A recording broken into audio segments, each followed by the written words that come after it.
எப்படியோ ரகுராம் ஐயா பொண்ணுன்னு சொல்லி ஆர்டரை வாங்கிட்டீங்க. என்ன லட்சணத்துல சமைச்சிருக்கீங்கன்னு தெரியலையே. எல்லாம் நல்ல லட்சணத்துல தான் இருக்கும். இப்ப யாரும் நீங்க வர சொன்னது? எப்படி சமைச்சிருக்கீங்கன்னு டேஸ்ட் பண்ணி பார்க்கலாம் தான் நான் வந்தேன்.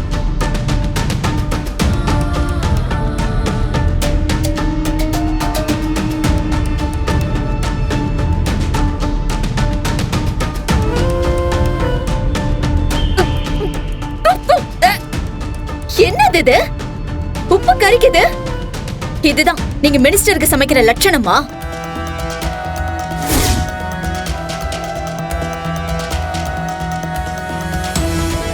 அண்ணே, அண்ணே.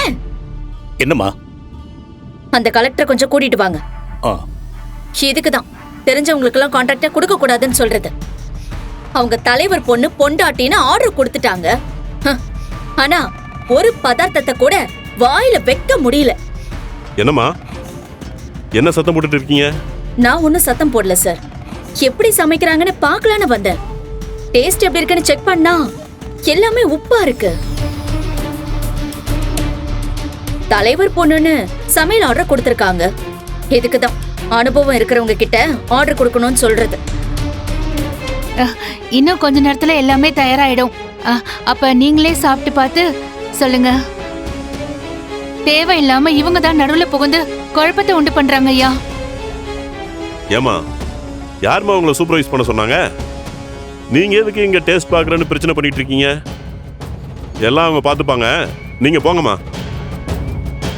என்னம்மா யோசிக்கிறீங்க?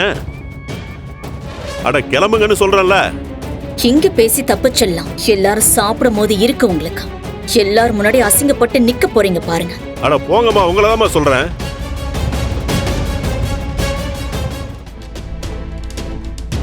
எல்லாம் நல்லா சமைச்சிருக்கீங்கல்ல? மந்திரியும் ஊர் பெரியவங்களும் வந்து சாப்பிட போறாங்க. எந்த குறையும் வந்துடக்கூடாது.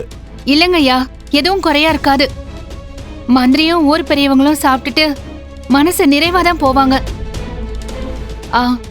சீனு, நீ போய் பந்தி ரெடி பண்ணு. தமிழ், நீ கொஞ்சம் கூட போமா. சீனு, போங்க போய் பாருங்க. அங்க ஏதாவது பிரச்சனையா? ஒரே சத்தமா இருக்கு. ஆமாங்க ஐயா, இவங்க கிச்சனுக்குள்ள புகுந்து பாதி சமையல் ஆகிட்டு இருக்கும் போதே டேஸ்ட் பார்க்கறேன்னு சொல்லி எல்லாம் உப்பா இருக்குன்னு பெரிய கலாட்டா பண்ணிட்டாங்க. அந்த பொண்ணு பாவம் பயந்துட்டாங்க. அப்புறம் ஜானகி அம்மா தான் உப்பு போட்டு கலக்கிறதுக்குள்ள டேஸ்ட்டை பார்த்துட்டு இவங்க தான் உப்பா இருக்குன்னு சொல்றாங்க, ஆனா எல்லாம் சரியா இருக்குன்னு சொன்னாங்க. அதுக்கப்புறம் தான் நானே ரிலாக்ஸ் ஆனேன்.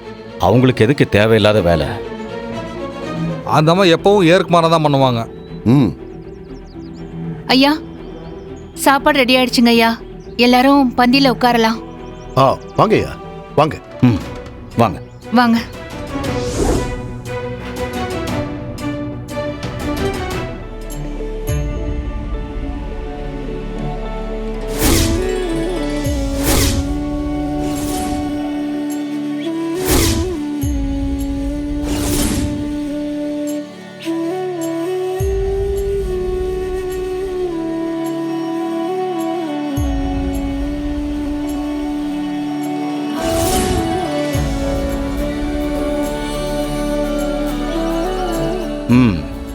கேட்டரிங் யாரோடது? நல்லா சமைச்சிருக்காங்களே, அவங்கள கூட்டிட்டு வாங்க. ஓகே சார், போங்க, நீங்க போய் கூட்டு வாங்க. சாப்பாடு நல்லா இருக்கணுங்கிறது கேட்டரிங் நடத்துறவங்களோட பொறுப்பு, அவங்களுக்கு அந்த பொறுப்பை கொடுத்தவங்களோட பொறுப்பு.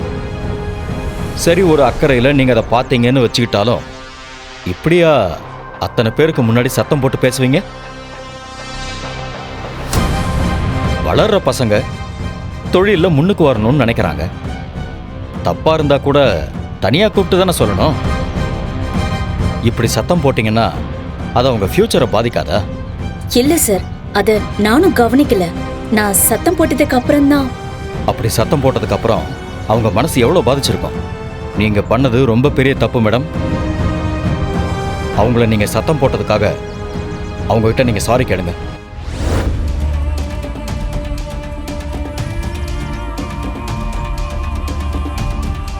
மன்னிப்பு கேட்கணுமா?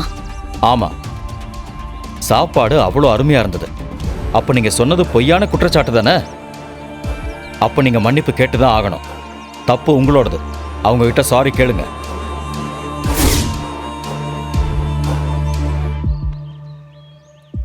மேடம், நீங்க சாரி கேட்டுதான் ஆகணும்.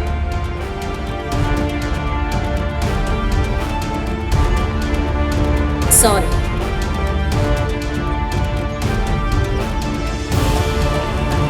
ஜானகி, ம்? இன்னைக்கு நடந்த அத்தனையும் நாம ஒரு அனுபவமா தான் எடுத்துக்கணும். நாளைக்கு இதே போல ஒரு சங்கடமோ தடையோ உண்டாச்சுன்னா அதை எப்படி சமாளிக்கிறதுங்கிறதுக்கு ஒரு பாடம் கிடைச்சிருக்கு. அவ்வளவுதான். ஆமா மச்சான், நீங்க சொல்றது சரிதான். நாளைக்கு இதை விட ஒரு பிரச்சனை வந்தா தானா நீ சமாளிச்சிருவதானே? வாழ்க்கையில இந்த மாதிரி சோதனைகள் வரத்தான் செய்யும். அது எல்லாத்தையும் தாண்டி நம்ம ஜெயிச்சு காட்டணும். என்னைக்கும் நம்ம சாதாரண நிலையில இருந்தா மத்தவங்க நம்மள இளக்காரமா தான் நினைப்பாங்க. அதனால எப்படியாவது போராடி நம்ம மேல வந்து காட்டணும். பணத்தை கூட சுலபமா சம்பாதிச்சிடலாம். ஆனா மரியாதைய சம்பாதிக்கிறது அது ரொம்ப கஷ்டம்தான். அப்படி நம்ம மதிக்கிற ஒரு ஆளா வளர்ந்துட்டா நம்மள சீண்ட கூட யாரும் பயப்படுவாங்க. இத நல்லா புரிஞ்சுக்கிட்டா கண்ணை கசக்கிக்கிட்டு நிக்க வேண்டிய அவசியம் இல்லை.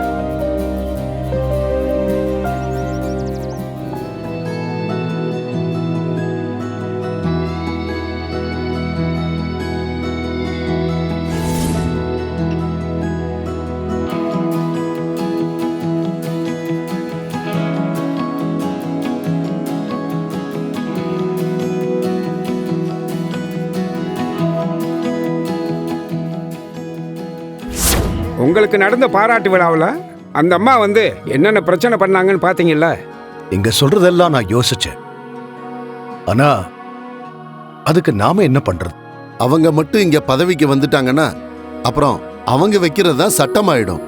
அந்த புவனேஸ்வரி வரக்கூடாதுன்னா அவளை எதிர்த்து நம்ம ஊருக்கு நல்லது பண்ற ஒரு பெண்ணை வச்சு நம்ம ஜெயிக்க வைக்கணும். பெரியப்பா, நம்ம தனாவோட ஃப்ரெண்டு தமிழ்ச்செல்வி தெரியும்ல? ஆமா, அவ சோஷியல் சயின்ஸ் தான் பெரியப்பா படிச்சிருக்கா. அவளுக்கு சமூக அக்கறை நிறையவே இருக்கு. தான் கண்ணு முன்னாடி என்ன தப்பு நடந்தாலும் அதை தட்டி கேக்குற தைரியம் இருக்கு. நாம ஏன் அவளை கேட்க கூடாது? அந்த பொண்ணுக்கு விருப்பம் இருக்கான்னு தெரிஞ்சுக்கிட்டு நாளைக்கு ஆபீஸ்க்கு கூட்டிட்டு வா, நம்ம பேசிக்கலாம். சரிங்க பெரியப்பா.